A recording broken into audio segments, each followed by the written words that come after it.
आपण आलो आहे सवंतगाव येथे। काल वादळी वाऱ्यासह पाऊस आणि जोराची मुसंडी मारली। तर आपण जाणून घेऊया ज्यांचं सवंतगाव येथे गट नंबर 278 मध्ये जे नुकसान झालेलं आहे, जे एक शेतकऱ्याचं नानासाहेब मोरे म्हणून। थोडक्यात आपण त्यांच्याकडून जाणून घेऊया प्रतिक्रिया काय आहे त्यांची। हां, काय झालं साहेब? काय लहानपणापासून झाडे, आमचं मुलाचे जन्म झालेले नव्हते तेव्हापासून झाड लावलं साहेब। तर ते झाड बघा एका सेकंदामध्ये होतेच नव्हतं झालं। एवढं मोठं झाड आमच्या चाळीत सर्व पाणी घुसलं, सर्व कांद्याचं नुकसान झालं, घरामध्ये सर्व कपाट वगैरे पडलं, सगळं धिंगाणा झाला। काय खूप नुकसान झालं साहेब। काय करता, पावसच असं आणि वादळ असं होतं का त्या वादळामध्ये आम्ही अगदी आमचा जीव फक्त आम्ही आमचा वाचवायचा प्रयत्न केला, बाकी काही नाही। खूप भयानक वादळ, असं वादळ आमच्या आयुष्यात आम्ही कधी बघितलं नव्हतं। असं वादळ यावेळेस आम्हाला पाहण्याची वेळ आली। काय करता, खूप नुकसान झालं। बऱ्यापैकी नुकसान जास्त झालेलं आहे यांचं।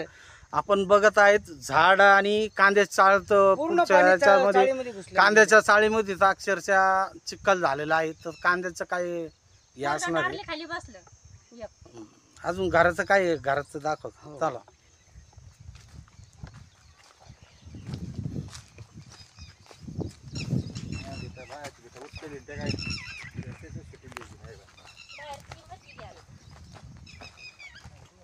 सगळे पत्रेच उठले होते, पत्रेच उठले होते, आम्ही सडाटा दाबून धरले ते।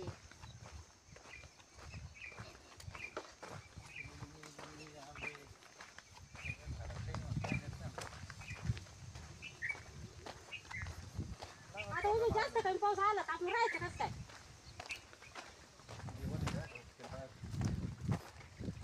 गावामध्ये ते आपले गेले ते बाई बिचारी म्हातारी,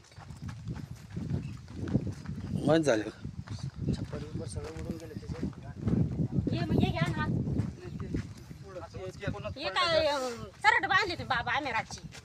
हे चरटाने पत्रे आवळलेला आहे त्यांचे, पण रात्री जीव धोक्यातच चालवत आहे सर्वांचा। हे काय आपण बघत आहे घुसला आतमध्ये। हे काय खुर्च्या फुटल्या, बरंचसं नुकसान झालेलं आहे शेतकऱ्याचं।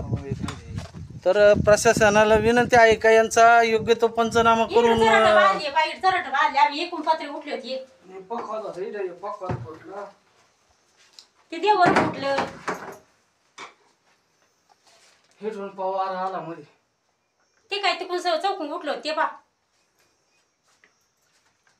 आता उच पाऊस आला कसं काय राहायचं, आम्ही कवर चरट बांधायची, काहीतरी आम्हाला शेती उद्योगाला लागल्यावर। प्रशासनाने योग्य तो पंचनामा करून यांना सहकार्य करण्याची विनंती साहेब, विनंती आहे। असं बोला ना, बोला। आता खाणं-पिणं कसं काय करायचं आम्ही अशा साहेब विनंती आपली फक्त काही ना काही द्यावा।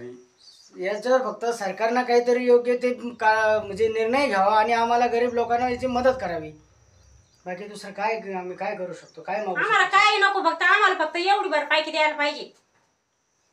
नक्कीच प्रशासनाला मी विनंती आहे माझी का योग्य तो पंचनामा करून या नानासाहेब मोरे यांना सरकारतर्फे काहीतरी मोबदला मदत मिळावी।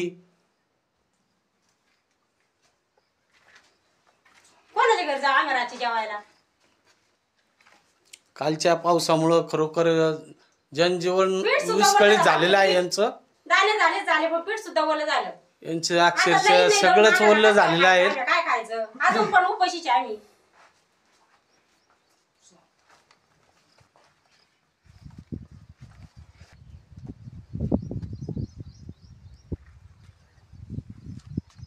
गाई सरड सापडा, काही सापडा, काही साडी रावळ कुठं द्वारे। पण साहेब आम्ही हे जे कालचं वादळ झालं ना, हे आयुष्यात आम्ही सर्वात मोठं वादळ आतापर्यंत, जेवढं आमचं वय आता 52-53 वर्ष वय माझं, पण एवढं भयानक वादळ आम्ही कधी बघितलं नव्हतं आमच्या आयुष्यामध्ये। खूप भयानक वादळ, नुकसान झाले साहेब। तारीचे विद्युत पोल सुद्धा पडलेले आमच्या वावरामध्ये, त्याची सरकारने दखल घ्यावी लवकर, कारण की उद्या आमची लहान मुलं इड, त्याची सरकारनं किंवा वायरमॅन साहेबांनी किंवा ग्रामसेवकांनी पाहून त्याचा त्वरित काहीतरी निर्णय लावा। आता तलाठी आपल्याला मी कॉल केलेला आहे, ते थोड्या वेळात पंचनामा करायला येत आहेत। आमच्या वावरामध्ये जर बघितलं तर मेन डीपीची जी लाईन असते ना, ती पडलेली सगळी वावरामध्ये, तिचं त्यांनी ताबडतोब त्याचा काहीतरी निर्णय लावला पाहिजे।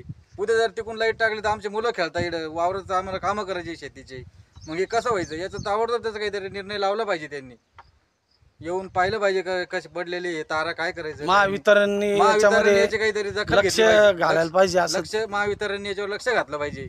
का नाही, किती पोल पडलेले, मेनचे पोल पडलेले सगळे साहेब. आमची एवढीच विनंती आहे महावितरणला की त्यांनी लवकरात लवकर येऊन याची काहीतरी विल्हेवाट लावली पाहिजे. गरीबाला अनुदान द्यायलाच पाहिजे ना थोडंफार, एवढी नुकसान म्हणल्यावर. नाही, आता पंचनामा जो करतील ते तलाठी आपल्याला तुम्ही योग्य ते सांगा, जसं घडलं तसं त्या प्रकारे. आम्ही राहायची उपाशी, आता उपाशी, कवर उपाशी राहायचं आम्ही.